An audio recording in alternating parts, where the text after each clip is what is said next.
Just to give you some background about who I am, I've spent almost 2 decades now in academia, but I've always had maybe more than one body part in the industry because I really, really love to do hands-on work with companies, helping them figure out, questions of interest in the broad space of AI.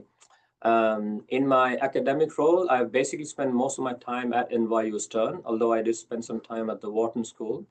I've written 2 books. The first book is called TAP, which was a book on the mobile economy and how companies can monetize and make use of the data coming out of mobile economy. And my most recent book, as I mentioned, is called Thrive. That's actually on looking at the impact of AI on different parts of business and society. I spent a good amount of time in the industry, working in the various capacities. In the consulting capacities, I essentially work on these large, very notable lawsuits that happen quite often in the US and Europe, where you probably have heard about many antitrust lawsuits and privacy lawsuits, where the governments in US and Europe and Asia have been alleging and attacking some of the larger tech companies on their behavior and practices. And I've spent the last 5 years actually working on the Google and Meta antitrust and privacy cases. That was a really, really fun and informative and helpful experience. In addition to litigation consulting, I do a lot of data science and AI consulting, helping various companies with, machine learning, statistical modeling, AI-based consulting, and so on. And lastly, in the different capacity as an investor, an entrepreneur, and also as a board member, I've essentially had the chance to learn a lot from different startups as well as public companies in different parts of the world. And some of these companies are mentioned over here. More specifically, the MSBAi program that I took over the program roughly about 10 years ago. And, when I started thinking about how to shape the program, I really wanted to make this as real world relevant as possible. And these are about 50 of the companies that I've worked with most closely over the last 2 decades. Again, helping them in various capacities. But essentially, the core theme across all of these companies that I worked with was how to make use of their data and how to use data to actually drive decisions of real consequences. Okay, so you're probably familiar with at least some of these names. And so what I have done in the program is, along with the other professors teaching in the program, we have taken the best practices that I've learned from working with these companies and essentially coded them into a coursework. Okay, so every course in the program is hard-coded with real-world relevance and rigor, because I personally am not happy just teaching you ivory tower pedagogical stuff. So it has to be truly relevant and applicable in the real world. Otherwise, it's not going to fit in any of our courses. That's the hat that I try to wear. So what did I learn over the last 2 decades with all these companies? Well, amongst many things, I did learn that only 12% on an average, these companies are only using about 12% of the data, which is surprising, maybe even bizarre, given the fact that they have access to lots and lots of data, right? And so a natural follow-up is, why aren't companies using more of this? And it really, I spent a lot of time, with the CEOs and CMOs and CTOs, really trying to get under the hood as to what is driving this. And I think at the high level, it's a combination of what we call the 3 I's. There's a lot of inertia in some companies, and their leadership, I've noted, it is changing, but they're slow. Some are just ignorant about the power of AI. And so I think now they are trying to really, really brush up because of the fast-moving space. And then a few of them are just, while they're aware of it, they're cognizant of it, it's hard for them perhaps to imagine the potential of using AI. Okay? So what this means is, going in the future, 88% of the pie is yet to be monetized. And so the next generation of working professionals, white-collar professionals, have a great opportunity to take on this, pie and really make something out of it. Right? So the vast majority of opportunity still awaits us, and that's the key message here. In terms of the industries that I've spent some time with, I see a lot of variance in the use of AI. For example, if you look at this is a graph from The Economist, and they were actually citing a McKinsey study, but that's very consistent with what I myself have seen. This fall and this summer alone, I think I went to about 12 countries in 4 continents and talked to and worked very closely with a couple of dozen companies. And I see that is very much consistent with the McKinsey study from a year or two ago, where you have pharmaceuticals and telecommunications on one end, and then retail and travel and high tech on the other end in terms of adoption. Okay, so again, you see that barely the tip of the iceberg is being scratched, because you're looking at the range of 20 to about 55%. In other words, 80 to 45% of potential is yet to be tapped into. And I think there's a lot to be understood and said there. Here's how the AI, and for those of us interested in understanding how the AI economy is shaping up, this slide can be informative in helping you understand this. I think of the AI economy as essentially 4 layers. Okay, so at the very bottom, you have the semiconductor chips, and on top of that, you have the cloud computing layer. On top of that, you have the AI models layer. I'm sure all of you have heard about ChatGPT. You'll probably be using many versions of that and other similar LLMs. And on top of that are the AI applications.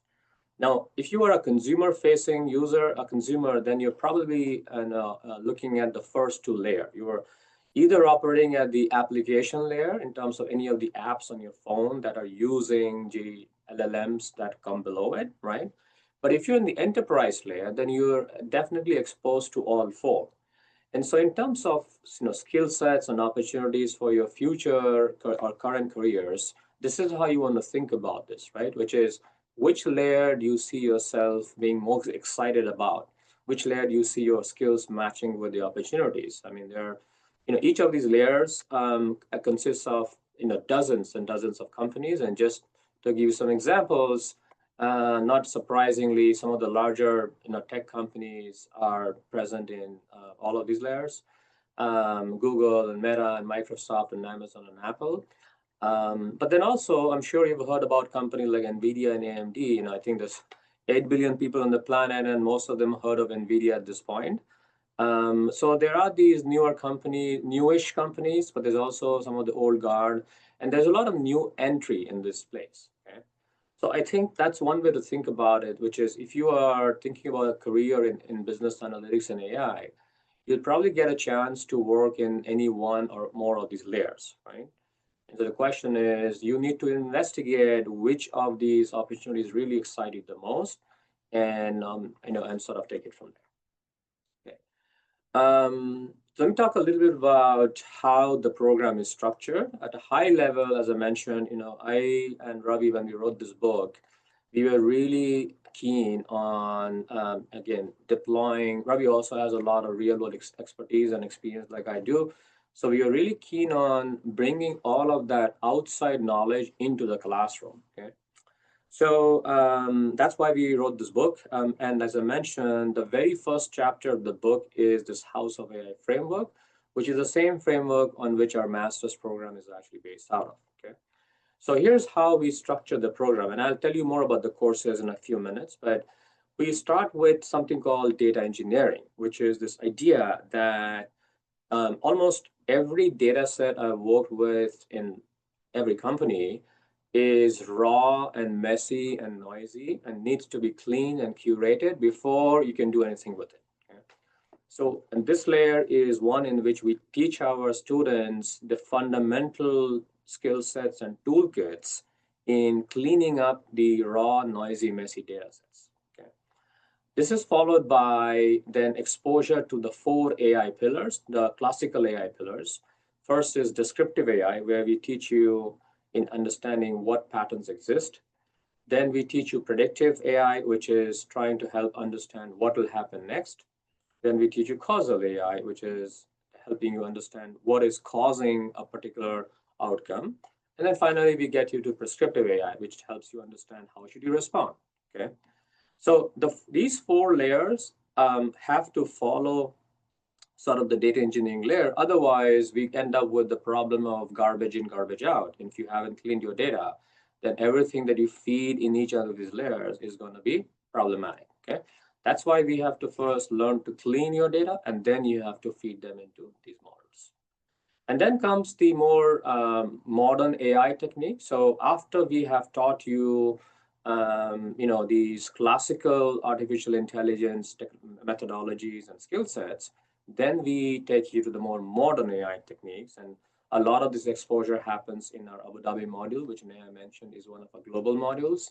That's where we really get under the hood into deep learning, reinforcement learning, generative AI, and so on and so forth. And then, last but not the least, what's really important is anything we do in this space has to be done in a manner that respects fairness and ethics and equity. So that concept, the concept of ethics, fairness, transparency, and equity is sort of built into the entire framework. And automatically, by extension, it gets built into our courses. And so this is just another way of thinking about the same thing. And the reason I'm showing you is partly because I'm also a mountaineer by training. In a previous life, that's all I was doing before I became an academic. So that love hasn't gone away.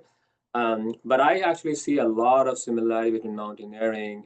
This is a picture, if you can recognize it, this is from a picture of Everest, which is something I attempted many years ago. This is a picture from base camp. And everybody who's attempted or successfully climbed Everest will tell you that all the hard work, while it seems that the hard work is happening closer to the summit, the real work happens on the base camp, because this is where you're actually planning every single minute of your 6-week journey. Literally, we have spreadsheets and thousands of tabs in our spreadsheets, figuring out exactly how you're going to be spending climbing this mountain minute by minute. That's the level of meticulous planning that's required.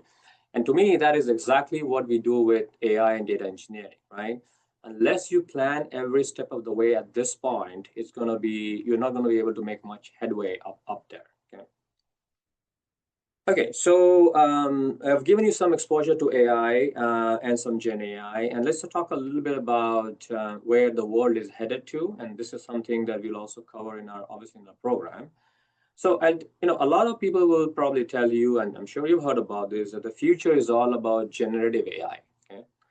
And I actually think this is not accurate at all. I think that, and not just I think, we know from our research and from my own consulting in the last 2 years with, as I mentioned, several dozen firms, that traditional AI will still create the vast majority of business value in the next 1 to 2 years. So the reason we continue to give you guys exposure to the traditional AI courses is, it's tempting to just take you to Gen AI, but without traditional AI, without the basics and the fundamentals, we're not going to be making much sense from simply using generative AI. And so given that, and given the fact that I still see that the majority, 2/3 or more of the values come from traditional AI, the majority of a program is focused on traditional AI, and not on Gen AI. Gen AI comes towards the end of the program. So what are we most looking forward to typically from what I hear from applicants and students? Obviously it's a very rich and diverse program. So you have very varying opinions, and a lot of us will be hearing that, hey, my goal, Professor Ghose, is to actually become this bridge between the technical and the strategic aspects of AI. That's how I see myself propelling myself forward. I don't want to be a pure technical person, and I don't want to be a pure strategist. I want to be the bridge. And in fact, I'll show you soon that there are some new jobs that are job descriptions that are coming up, often under the title of AI strategist or AI conductor, and that's exactly what this is. Okay. People who have experience, they often you want to use this program to climb up the ladder. So our program has a very wide range of applicants. We get people with little to no experience to people with lots of experience. So I think depending on where you're coming from, you can probably be looking at any one or more of these things, right? So either you are going to be using this program to craft a brand new career in the world of AI, or you're already in the world of data and analytics, and you want to really go deeper inside that into the world of AI. Okay, so we see all kinds of folks. Okay. So the way this typically the business analytics and AI process works is it's a very iterative process. Okay, so it's first you'll see this throughout every course in our program and throughout the capstone process that it's not a one-shot thing; it's a very iterative thing. And so it starts with, and this brings me to our capstone program, which is one of the biggest, I think, takeaways from our program, which is right from day one, the moment you enter, we start talking to you guys about a real world capstone project where by forming groups of 4 or 5, for example, we then have you work directly with a company or an organization, a real company or a real organization with a real problem, where you're essentially in that group, you are helping them solve a real business analytics or AI problem. Okay? And in that capstone process, this is how the process goes. You first identify a problem, then you look for the data set from the company, then you start building the models that we are teaching you after you've cleaned the data based on what we've taught you. Then you look at the results, then you look at the insights, and then the process starts one more time and maybe a few more times. So the capstone process starts literally from the month of May, where we start embedding or at least instilling the idea. And then when you graduate next May, by then you've actually finished that project, sometimes even implemented it in the organization that you're working with. Okay? We have 6 modules, and the various coursework is spread across these 6 modules. The last module is the capstone presentation. So the courses that you'll be taking are spread across 5 modules between the month of May and the following month of March. But this is roughly the sequence where, as I mentioned, the first module is essentially focused on giving you the fundamental toolkits to clean the data, curate the data, run some very simple basic models to just get yourself familiar with this world. And module 2 then picks up on some of those skills and builds on top of that, where we are introducing like prescriptive AI, for example. And after having exposed you to some basics of predictive and causal, we take you to prescriptive. And module 3 in August is when we really get under the hood, and having exposed you guys to both the fundamentals and some moderate level of understanding of these things, we then build on top of that and take you deeper and deeper into advanced machine learning, advanced causal inference, and so on. And so this is how we progress, where every module we are giving you, the skill sets, and then also letting you apply them in other courses. For example, I can obviously teach many of these courses, but the course that I do teach is digital marketing analytics.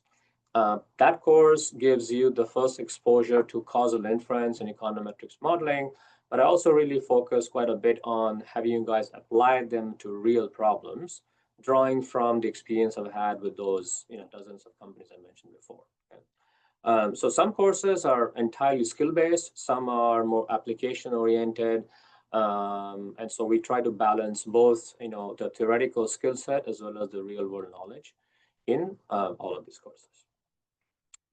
So just to kind of wrap things up, I'll say here's what I see as some of the emerging AI white-collar jobs. Obviously, there's a lot of disruption. There's no doubt about it. These things are moving at way faster speed than I personally would have expected. As I mentioned, I've spent 2 decades in this space, and never had I imagined the pace at which this world will evolve. Looking at the last 3 years, it has blown us all away. I don't think there's any person who can realistically, in the AI space, tell you that, yeah, we saw all of this coming. I think it's just moving incredibly faster than we thought. However, that being said, I'm looking, as I mentioned, this summer and fall, I travel quite a bit across multiple continents, and we are seeing the emergence of these sort of roles. Okay, so one is an AI architect. So if you are familiar with a solution architect in this typical software world, this is sort of a similar role, except that it involves a pretty good knowledge in the AI space. So you'll be the one designing the workflows, you are looking at the data contracts, you are also building the guardrails, and you have responsible governance. Then we are seeing AI conductors. And I mentioned this before, and I'll say that one of the best use cases coming out of a program is a role that is that of an AI conductor, because that's really how I've shaped the curriculum, and that's how our professors in the different courses are thinking about it, which is you have to learn how to hardwire the AI knowledge into workflows. Then you have to translate those business problems into actual use cases. That means you have to set up KPIs and success metrics. And really, your role will be you are working very closely as somebody who orchestrates humans and AI. So think of this like a symphony conductor in an orchestra, right? This conductor's role, if you've been to an orchestra, it's a very non-trivial role, right? They have to make sure that the person playing the violin or the cello and the bass and the trumpet, they're all in sync. Otherwise, it's not music, it's noise. And I see our program generating some of the best world-class AI conductors because that is really how we've shaped this program. Okay. And then third, I would say that although we are not necessarily focused on this in our program, but I also see the emergence of AI auditors. Some of the skills you need as an AI auditor are things that we do teach you, like running experiments or calculating ROI and risk factors. But then there are other things that we don't focus on, but you can learn elsewhere. Okay, so I think of these three roles, we are really AI conductor is we are 100% producing AI conductors, and we are producing some elements of AI architects and some elements of AI auditors. Okay, so one other thing I'll mention, and this is really brand new, is I would say, whether I see you or not, if there's one thing you should remember is if you want to have a role in literally any white collar job going forward, you have to learn this skill, which is understanding what generative AI cannot do accurately, when and why. Okay, the better you get at this skill, the more valuable you will be in the industry. Okay, and there's no two ways about this. Simply because a lot of organizations think of Gen AI as a cost-cutting tool. They want to reduce headcount using Gen AI. But now they're realizing that despite all the advances in the LLMs and the large language models, they still, in many contexts, continue to make mistakes. That's where people who are actually trained in the skill become more valuable when they can spot or eyeball or infer when the Gen AI model is actually inaccurate. Okay? And so that's a skill that we are now trying to, through the capstones or through the coursework, we are trying to really instill and ingrain in our people, in the students, that while we teach you, all the core skills in AI and Gen AI, we also want to have you really pick up the skill, which is being an expert in when these things don't work, not when it works. I mean, a lot of people know when it works, but very few people, even today, actually know when it does not work. Okay. Okay, so the future I see, again, if you're in the world of AI, you've probably heard of agentic AI. Okay, so what is agentic AI? It's a world where, when 2 decades ago, when I worked in the industry as well before academia, and my world, I would open up a computer and I would have PowerPoint and Word and email and Excel pop up, right? That's the world we lived in. The future is going to be more like 3 or 4 agents popping up on your computer and asking you, hey, what do you want me to do today? Okay. So to be able to have the conversation with agentic AI, you need to master the basics of AI. Okay. Because they're actually not software programs. They are way more sophisticated than software programs. They're almost like human being like. Obviously, they're not human, but they're human being like, which means you can actually have full blown conversation with them. Okay. Here's where we are in the world. This is the latest, my own research and findings from the last few months has shown that I see the world of agentic AI progressing along this ladder, where we first have AI chatbots, and then we have L1 is the lowest level is AI chatbots, then we have specialized AI agents. Then we have multi-agent workflows where multiple agents are working in tandem with each other. Then we have teams of agentic AI, and probably one day will lead to an ecosystem of agents. Okay? Right now, in the US and most of the advanced countries, we are in L2, maybe at best, mostly L1, but mostly L2. In Europe, still scratching L1. In Asia, between L1 and N2. In South America, still in L1. I will be going to Africa later this year, so I'll have better sense of what's happening there. But that's where we are. We are somewhere between L1 and L2, depending on the part of the world, which means that we have a lot more to go and we have a lot more to learn. And that's something I'm keeping a very close eye on. So far, we've tried to build the core skills in our existing courses with some modifications. But if I see more of this happening, I might be tempted to introduce a new course to make sure that you guys get the right skill set. Okay, that's pretty much it. Yeah, so I'll probably just stop here. Happy to take questions or whatever makes sense. Sure, yeah, would love to open it up for Q&A. We had some questions come through, Professor Ghose, as you were going through that overview. So thank you so much for sharing your perspective on the program and the curriculum.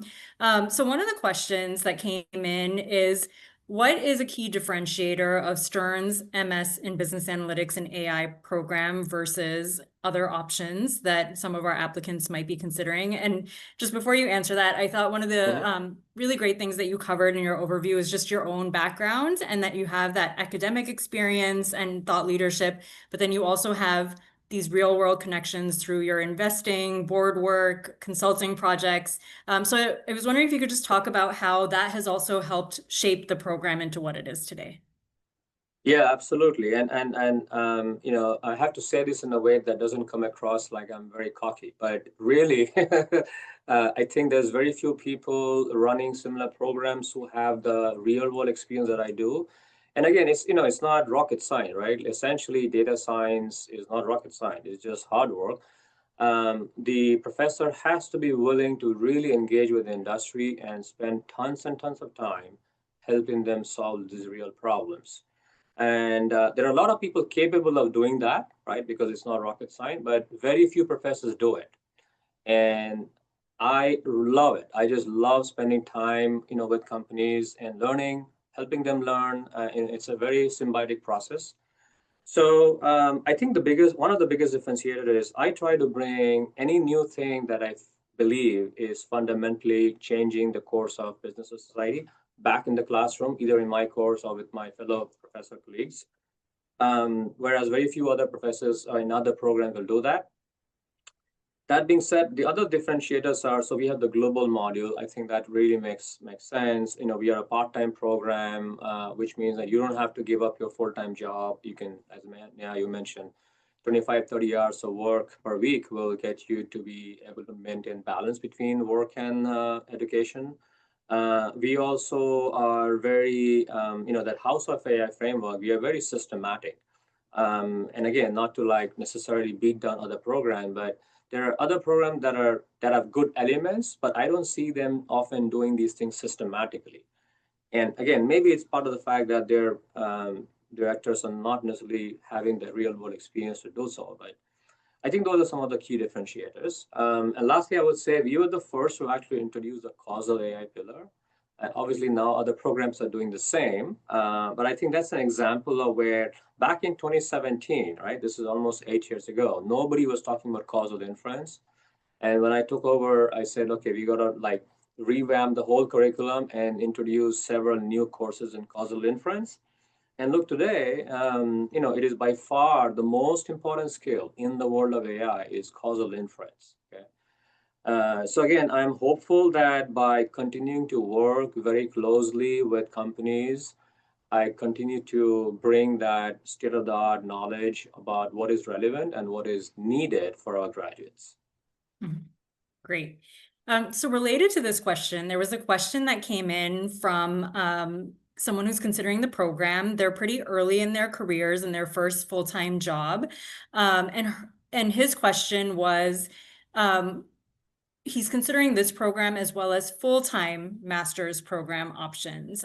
So could you comment a little bit on some of the advantages that this program offers over going through the full-time MS in Business Analytics program route?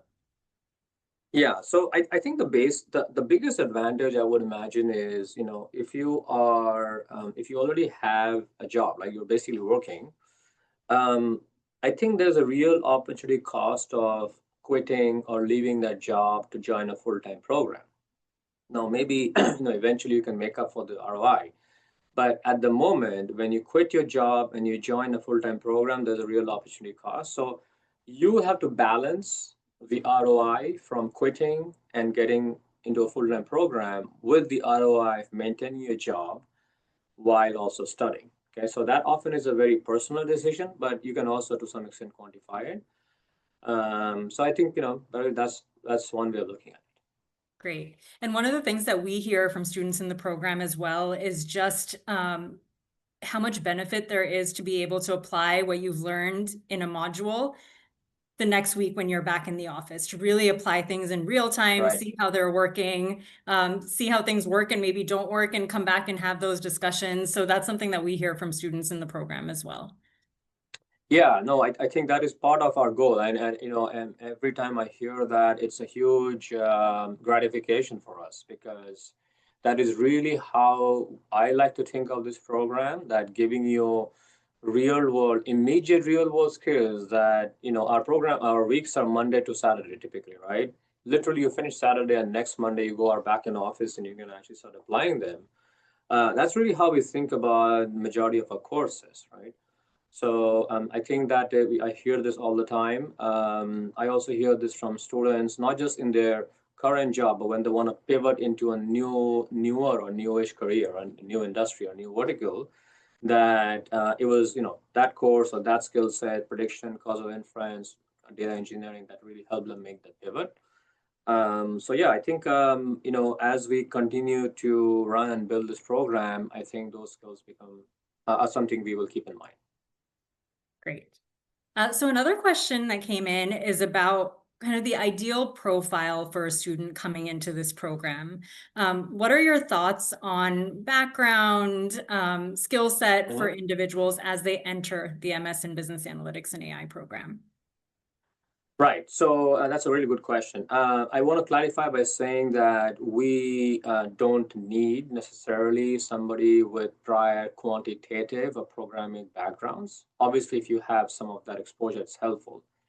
But we've also taken, as you know, Neha, that we've also taken candidates who seem incredibly smart and intelligent and willing to work hard to learn these things from scratch, and many of them do well, right, in the program based on that. So I feel like, again, in general, maybe this is more of a life philosophy, but 95% of success is just diligence.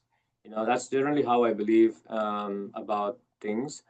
5% is intelligence. We all have that 5% intelligence. The differentiator I find between the winners and the remaining are the people who will put the 95% hard work, right, burning the midnight oil and really, really being diligent. They'll succeed in this program because they are hungry, they're driven, they're gritty, they're resilient. So if you are any of those people, right, you are resilient, driven, hungry, ambitious, and willing to really work hard, you should be fine, even if you don't have a strong quant or programming background. Great. So just to follow up on that, there was another question that came in from a prospective student who has a marketing background, but doesn't feel like their background is as strong in the data analytics or AI space. Is there anything that you would recommend to someone who's looking at the program who feels a little less confident in those areas prior to starting the program? If you have a marketing background, that's great because then you have some real world, business experience. If the question is more about you've done more strategic or qualitative marketing and not quantitative marketing, then I think, you could always look up some like open courses from Coursera in these subjects and see, how you respond to them. Most of those courses are free, so perhaps a good way to think about that is, look up some of those courses and see how comfortable you are. And if it's looking like you're able to understand the basics, then you should be fine in the program. Yeah, and to the point that you were making earlier, Professor Ghose, we have students coming in with all kinds of backgrounds when they start the program, all kinds of different skill levels and familiarity with business analytics and AI. And I think the faculty and you do a really great job of kind of leveling the playing field coming in so that everyone can grow from where they are in some ways. Yeah, exactly. Yeah. Great. Wonderful. So if you were to give a piece of advice to a prospective student who is considering this program for next year, what would that be? How could they best prepare for making the most out of a program like this?